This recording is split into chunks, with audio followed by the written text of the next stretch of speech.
Musim balap MotoGP 2020 diakhiri dengan Joan Mir sebagai juara dunia. Tentunya kesuksesan luar biasa untuk Suzuki setelah penantian yang lama sejak Kenny Roberts Jr. juara dunia GP500 dengan motor brutal RGV 500cc 2 tak di tahun 2000. Pencapaian tertinggi ini adalah hasil perjuangan dan kerja keras tim Suzuki selama ini melalui banyak kegagalan atau kesalahan. Kalau ditarik jauh ke belakang, meskipun belum pernah juara dunia di era MotoGP bermesin 4 silinder 4 tak, Suzuki sudah lama mengantongi banyak kemenangan dengan motor Superbike 4 silinder 4 tak di kejuaraan AMA dan ketahanan atau endurance. Pembalap Amerika Wes Cooley di bawah naungan tim legendaris Yoshimura membawa Suzuki GS1000 menyabet juara AMA Superbike Amerika tahun 1979 dan 1980. Kejuaraan AMA Superbike di Amerika adalah event balap motor mesin 4 tak ber-cc besar yang jauh lebih dulu diselenggarakan sebelum balap WSBK pertama kali tahun 1988. Dan Suzuki telah mengumpulkan 14 kali kemenangan balap AMA Superbike. Pada kejuaraan AMA Superbike ini, di mana para mekanik balap atau biasa disebut dengan engine tuner non-pabrikan seperti Yoshimura, Rob Mozzi, Vincent Hines meracik Superbike pada bagian mesin, suspensi, dan chassis supaya menjadi siap balap di sirkuit. Tahun 1985, Suzuki merilis motor GSX-R 750 bermesin inline 4 silinder 750cc 4 tak. Pada waktu itu, masyarakat penggemar motor dibuat kagum karena GSX-R 750 adalah motor replika balap pertama kali dijual ke publik dengan harga jauh di bawah motor balap homologasi seperti Honda RVF 750 dan Yamaha YZF 750. Motor dengan rancangan begitu kompak, ringan, dan tenaga mesin yang besar. Sejak itu, GSX-R 750 menjadi superbike yang diandalkan Suzuki dalam mengikuti balap AMA dan endurance. Selain juga ada motor GSX-R 1100 dengan cc yang lebih besar. Matt Mladin menjadi rider tersukses menjuarai balap AMA Superbike dengan kemenangan sebanyak 7 kali. Ia raih pertama kali pada musim balap tahun 1999 dengan Yoshimura Suzuki GSX-R 750. Pada waktu peraturan balap AMA Superbike membolehkan motor 1000cc 4 silinder di musim balap 2003, Mladin pun pindah ke motor GSX-R 1000 yang dipersiapkan oleh tim Yoshimura Suzuki.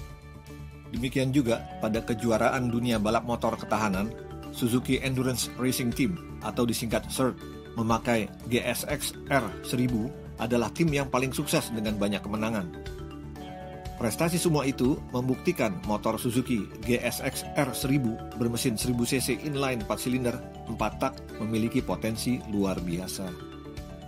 Kemungkinan besar, ini menjadi salah satu pertimbangan tim Suzuki untuk memilih mesin konfigurasi inline 4 silinder di motor GSX RR MotoGP setelah sebelumnya pernah memakai mesin V4 silinder. Seperti kita sudah pahami bahwa horsepower paling besar pada putaran mesin tertinggi, di mana menentukan top speed motor melintasi trek lurus terpanjang bukan menjadi faktor menangnya seorang rider dalam balapan. Melainkan, konsistensi kecepatan motor masuk dan keluar tikunganlah yang paling menentukan. Fastest lap biasanya dicetak dengan top speed sekitar 3-4 km per jam, lebih lambat dari top speed tertinggi yang dicapai oleh seorang rider selama balapan. Pada race pertama di sirkuit Aragon, top speed tertinggi di trek lurus diraih oleh rider tim Ducati Jack Miller, yaitu 351,8 km per jam pada lap kedua-dua. Sedangkan pada akhir balapan, Jack Miller finish di urutan ke-9. Sebaliknya, top speed Alex Rins sebagai pemenang balapan podium 1 hanya berada di urutan ke-17 top speed, yaitu 341,8 km per jam pada lap pertama. Jelas bahwa motor Ducati sebagai rajanya top speed nggak dapat berbuat banyak meskipun punya horsepower lebih besar di RPM tinggi. Motor yang balance dan stabil, cepat masuk dan keluar tikungan lebih penting dibandingkan mencapai top speed tertinggi di lintasan lurus. Mewujudkan motor yang balance, para ahli di bidangnya masing-masing bersama-sama bekerja keras melakukan penelitian terhadap seluruh aspek yang ada di motor. Seperti Geometri chassis berikut faktor kelenturan lateral, torsional, dan longitudinal. Faktor letak atau posisi mesin di frame di mana berpengaruh terhadap penyaluran berat motor dan kestabilan ketika bermanuver. Engine management yang terintegrasi dengan engine brake control, wheelie control, traction control, dan lain-lain. Kemudian, parameter mesin yang membentuk karakteristik penyaluran power pada rentang RPM yang direncanakan. Juga seberapa cepat mesin revving ketika masuk di area power band. Misalnya, mesin akan agresif berakselerasi kuat mulai di rentang 10.000 RPM, tapi torsi masih tetap efektif mendorong di putaran lebih rendah 8.000 RPM.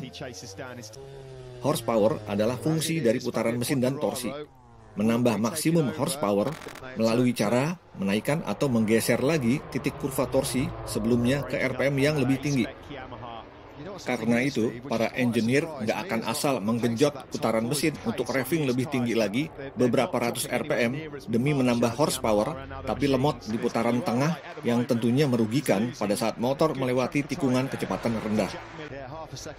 Melalui berbagai percobaan, mereka menetapkan di RPM berapa torsi transient yang tepat atau cocok dengan karakter motor. Dan tiap tim punya racikan masing-masing. Tapi motor yang balance nggak menjamin mengantar jadi juara dunia kalau rider dan timnya nggak punya potensi juara. Walhasil, jerih payah tim Suzuki selama ini membuahkan hasil yang luar biasa. Memilih mesin inline 4 silinder terbukti sudah sejalan dengan karakter motor GSX RR. Terima kasih.